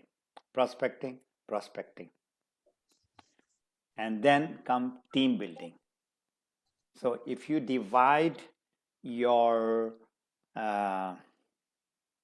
work that you are doing on a daily basis, it has to be prospecting, which is the oxygen of our business. And in my book, if you have gone through the 3 funnel theory, so there is a big funnel, okay? If you look at this diagram, there is a big funnel, and then there are 2 funnels, and then there are 2 wells. This will answer all the questions of the people who are struggling. The big funnel is the prospecting. You have to, even if you become a Crown Ambassador, it is just not possible all 20 lines are working. It is not possible. If you are one, you are a very lucky person. I'm talking about just a diamond also with 6 people. Those 6 star agents that you have, they'll not all work. So you need to build up those lines. So prospecting you need to do, and once they become, let's forget about the consumers, when they become a member, when they become a star agent, when they become a star diamond, when they become a senior star diamond, that is where you can relax a little bit. But the moment they become a member, you have to start training them, coaching them, and you need to do the team building under them, with them. And that is where, your leadership quality comes. I mean, you have to be knowledgeable enough to know all about the product and all about the SIM, and of course, network marketing skills. So you need to, download all that to that person, and then only you will get to a position where you can say, okay, now I've got my freedom. Okay. طبعا يوجد سؤال هنا: ما هو العمل اليومي، الروتين اليومي للوصول للنجاح مع نظام DXN. فهو يقول على أنه يعني التواصل مع الآخرين أو ما يعرف بمصطلح التنقيب، اللي هو دعوة الكثير من الناس إلى نظام DXN، والفرصة الموجودة مع نظام DXN. لاحقا مع دخول البعض من هؤلاء الناس إلى نظام DXN ويصبحوا أعضاء، تبدأ المهمة الثانية اللي هي بناء الفريق. فهو يقول كمواصفات القائد لابد من بناء الفريق مع هؤلاء الأشخاص اللي انضموا حديثا مع نظام DXN، و يعني الأخذ بأيديهم لعملية البناء الحقيقية. فبالتالي جودة ومهارة القيادة سوف تظهر مع الشخص الذي يأخذ بأيدي هؤلاء الناس. كذلك لاحقا أيضا مهارات البيع المباشر، وهو تكلم عن يعني الكتابة، وتكلم عن نظرية القمع. عند الحديث كثير مع كثير من الناس، بعض من هؤلاء سوف ينضموا إلى الفريق ويدخلوا مع نظام DXN من خلال العضوية الموجودة. ولاحقا أيضا فلترة هؤلاء الأشخاص حسب أهدافهم، حسب رؤيتهم. Brother Muhammad Fatemi, we can take the last question here. I just want to add over here, Sultan, that prospecting, as I said, is the oxygen of our business. And this is like a, you can, need to put all your time to learn about this prospecting thing. This is like an ocean. This is not just a river. This is like an ocean. And now we have, the pandemic has taught us that you can do this prospecting via online. People are using all the social media platform, and it is more difficult than physical prospecting. So this is something maybe we can, take over somewhere in March or April, or before Ramadan. I can have just some of the important things on prospecting for our Arab brothers and sisters. Thank you, brother فاطمي. طبعا هو يضيف هنا في مجال الاستقطاب أو ما يدعى بالتنقيب، اللي هو دعوة الآخرين للانضمام. هو يقول إنه هذا الجانب الاستقطاب هو الأكسجين، هو بمثابة الأكسجين في عملنا، فلا بد من الاهتمام فيه. وأيضا هذا الجانب هو عبارة عن بحر كبير وليس نهر صغير، فلا بد من التعلم حوله، لا بد من إتقان هذا الجانب وفهمه. Actually, brother, there is so many questions about prospecting, so that's maybe there is a need. That is what I was looking at on the chat box. Prospecting, I'm talking to the consumers, they are not listening, they are not buying the product. So there is a way that you need to talk to them, because if I'm talking to you in Chinese and you don't know Chinese, so that is what is happening actually. Why you are listening to me is because of Sultan. Sultan is now communicating with you all so that you understand. So if you are not talking in their language, what they want to listen, you're talking in your prospecting what you want to say. Now this is very important point. Sultan, please note it down. We are thinking that this person need good health, this person need good money. Maybe not. We have to find their problems, and this is where all our challenges are. We are talking and saying everything what we are thinking that this is what they need. And even if they need, they are not committing. If they are not committing, they are your bad prospects. You're wasting your time. طبعا هو يشير هنا، يقول انه لاحقا ربما انه قبل رمضان يتم يعني يطرح برنامج حول موضوع الاستقطاب لأهميته، ولكن يريد أن يضيف هنا دائما مع الاستقطاب ومع دعوة الآخرين للانضمام معنا في نظام ديكسن نقول للآخرين ما يعني شيء لا يودون سماعه. احنا دائما حالنا نقول انه هؤلاء الناس مثلا يريدوا الصحة او يريدوا دخل اضافي او مكافأة من خلال ديكسن، ربما لا. فلا بد من تعلم هذه المهارة ان احنا نقول ما يرغب فيه الطرف الاخر. هو يضرب مثال هنا، لا بد من الحديث بنفس اللغة مع الآخرين لكسبهم، أو هو يقول هنا هذا البرنامج الآن لأنه تم ترجمته للغة العربية الآن تستمعون إليه، وكذلك بالنسبة للآخرين عند الاستقطاب لابد من التحدث بلغة يفهمونها.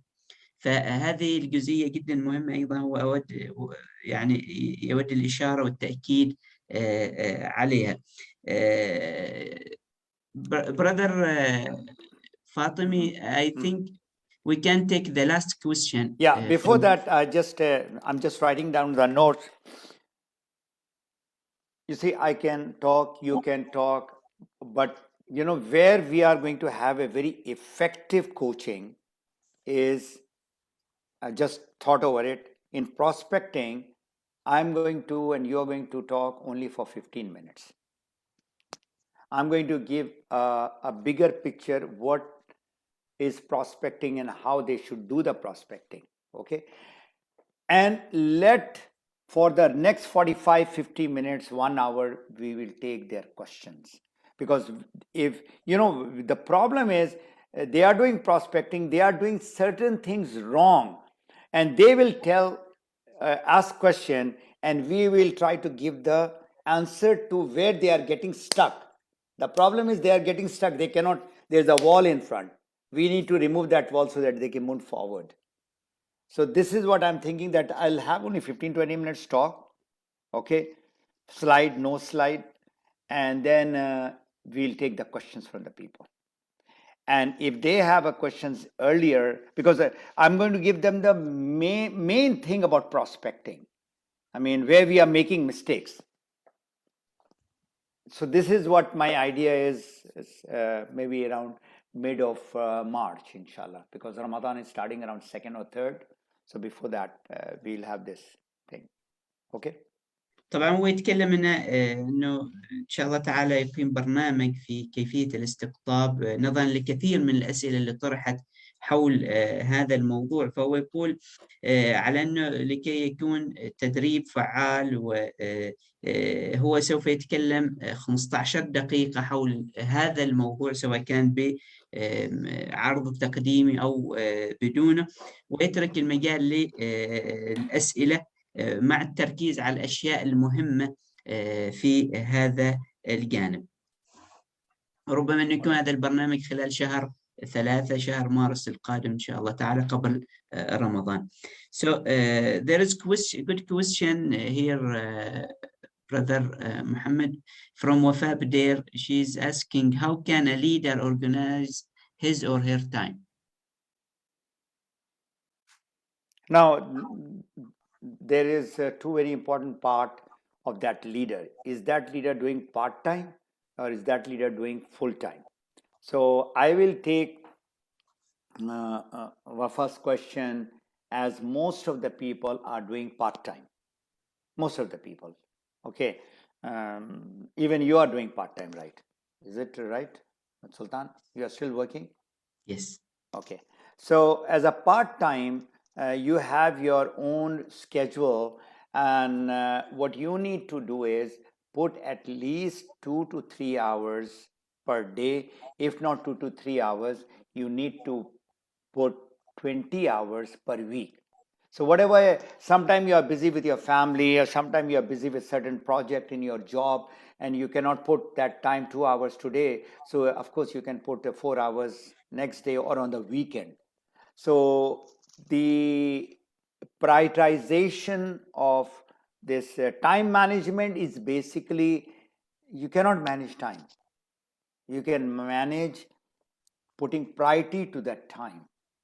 And in that priority, Wafa, what you need to understand is that what is the most important thing. Now, people like you have enough knowledge. No need to go through all the books, all the webinars. Your job is only prospecting. And when they convert into becoming a member, you need to train them what they are coming for, what is their mission, what is their why they are joining DXN. If they are joining as a consumer, okay, you can have them, they are important also. But if they are joining to become a business builder, as an entrepreneur, there's a lot of hard work done on those people, and they become a leader themselves, because at the end of the day, you are a leader. Okay, you have to create more leaders, and that's where our challenge is. And time, again, you need to put, whoever is having 20 hours, 30 hours, 40 hours, more than 50%, 50 to 60% of the time, irrespective you are gold, diamond, you have to put that 50, 60% of your time in prospecting, even now. And rest of the time in team building. In team building, those people who are joining, those people who are coming on, then to teach and train them about everything, about the product, about the scent, about the network marketing skill, and then follow up with them.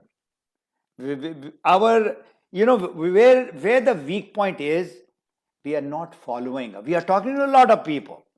We talk to 2-3 people on Facebook, and then 2-3, and then in the end, you talk to 100 people. What you have talked on the first of the month, you have forgotten them. There's no follow-up system. You must have heard that follow-up is the breakfast of the champions. That's where the fortune is. No need to talk to 100 people if you cannot follow up with them. It's better you talk to only 10 people and follow up strongly with them and get a yes or no answer. So this is your priority, your mission is your why, and that in that why, nobody should stop you. And if your why is strong and you are working, but you are on a wrong direction, you have to be on this path, but you are walking in this path, and you can never reach to this destination. And in that, again, what you are doing with your time is stop all the distraction, all the new learning. Maybe 5% you put, not 50%. And people know exactly what are the time stealers. People are on the Facebook for hours, and YouTube for hours, and Netflix, watching movie. You want to watch movie once in a month is okay, once in a week is okay, but not like for hours and hours that people are watching movies. So this is what I'm looking at. I tell them, you tell me where you are spending your time.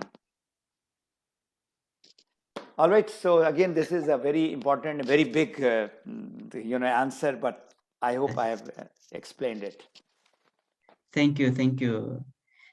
طبعا هنا السؤال حول تنظيم الوقت مع القائد، كيف القائد ينظم وقته.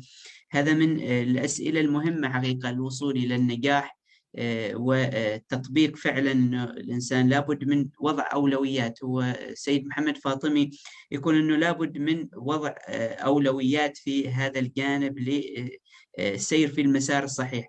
طبعا هو يقول بداية لابد لإجابة هذا السؤال لابد من معرفة الشخص، هل هو لا زال يعمل جزئيا مع DXN بما معناه أنه عنده أعماله الأخرى، أم أنه هو اتخذ DXN كعمل أساسي. فهو يقول أنا بجاوب على هذا السؤال على أساس أنه الشخص هو عنده وظيفة أخرى غير DXN. فهو يقول بداية من 2 إلى 3 ساعات يوميا، أو ممكن نقول تخصيص 20 ساعة في الأسبوع. عند تخصيص هذا الوقت لابد من وضع أولويات للوقت. طبعا يقول أنه في هذه الحالة ربما أن كثير من المعرفة موجودة، ولكن لابد من ترتيب الأولويات بحيث أنه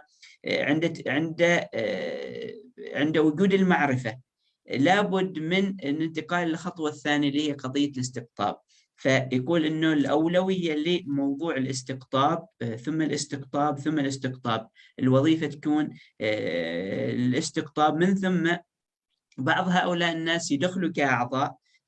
هؤلاء الأعضاء لابد من الجلوس معهم ومعرفة لماذا هم دخلوا وانضموا مع نظام DXN. فإذا كان الجواب هو للصحة، فإحنا نعطيهم المعلومات حول موضوع الصحة وحول موضوع الاستفادة من المنتجات. ولكن إذا كان هذا الشخص يريد أنه فعلا ينجح ويكون ريادي ويكون قائد مع نظام DXN، لابد من تخصيص وقت أكثر للجلوس مع هذا الشخص. فهو يقول 50 إلى 60% من الوقت لابد أن نبذله، يعني من هذا 3 ساعات أو ساعتين يوميا لابد أن نبذله للاستقطاب. 50 إلى 60% من هذا الوقت. بقية الوقت لتدريب الآخرين وتدريب الفريق. كذلك بعد التدريب يأتي موضوع المتابعة، الفولو أب. لابد من إيجاد نظام متابعة. كثير من المجهودات أو ثمرة هذه المجهودات تضيع بسبب أنه لا يوجد نظام متابعة حقيقي. فهو يقول على أنه جاب مثال على أنه المتابعة هي إفطار الأبطال للحصول على فعلا نتائج. ولا بد من معرفة الإجابة دائما، هل هي بنعم أم لا، لمعرفة الشخص اللي فعلا محتاج مزيد من الوقت أم لا. فهو يقول أنه يعتمد على إجابة الأشخاص اللي هي الواي، أو لماذا هو موجود مع نظام DXN. حتى لو كانت هذه الإجابة وأنه يعني الحاجة قوية، ولكن نمشي في المسار الخاطئ، أكيد أن ما نصل. ومن هذه الأشياء اللي تضيع الواي أو تضيع يعني لماذا نحن مع نظام DXN، اللي هو موضوع التشتت. كثير من الأعضاء متشتتين، ما يرتبوا أوقاتهم بشكل صحيح.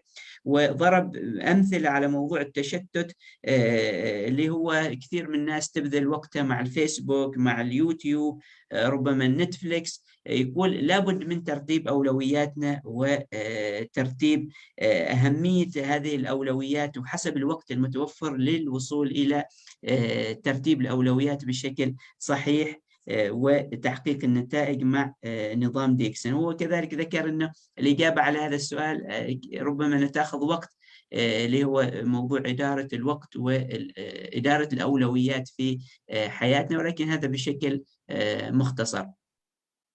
Thank you. Sultan, Yes. there are a lot of questions around prospecting. So I will request Boban, you and Adnan to filter out all those questions on prospecting. Okay, leadership, we have covered it today, and we will take these questions in our next session in March, inshallah. Okay.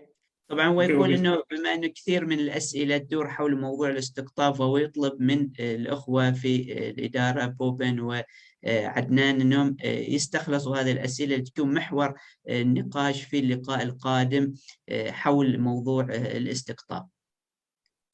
So I think yes. I'm been standing for 2 hours now. You know, I'm not sitting like you. I'm standing and giving the lectures. So I need to go and have my breakfast also. It is 11 o'clock. My wife called me around 9 o'clock. I said, no, I'm doing my webinar. So inshallah ta'ala, we'll see again in March. Thank you once again, Sultan. And thank you everyone who is still, mashallah, 167 people are still in the room right now, in the Zoom room. That just shows that, mashallah, people from Morocco, I can see. We have got some big leaders like Isam and Anwar and Ali. I'm seeing them also. And from Sweden, Ahlam is there, mashallah. So there are a lot of people who are still there, mashallah. Nice to see all of them. Thank you so much, our mentor. Thank you for this great lecture. طبعا كل الشكر والتقدير حقيقة للسيد محمد فاطمي غني على هذا اللقاء الأكثر من ماتع، لقاء جدا مليء بالمعلومات حول الريادة مع نظام DXN والريادة في نظام في البيع المباشر. حقيقة معلومات جدا قيمة ما علينا إلا أن نطبقها.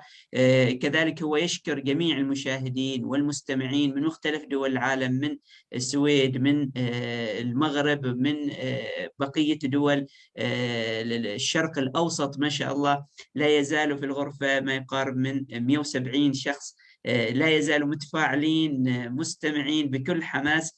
كل شكر والتقدير لكم. نشكر قائدنا ومعلمنا سيد محمد فاطم عغاني على هذه المعلومات.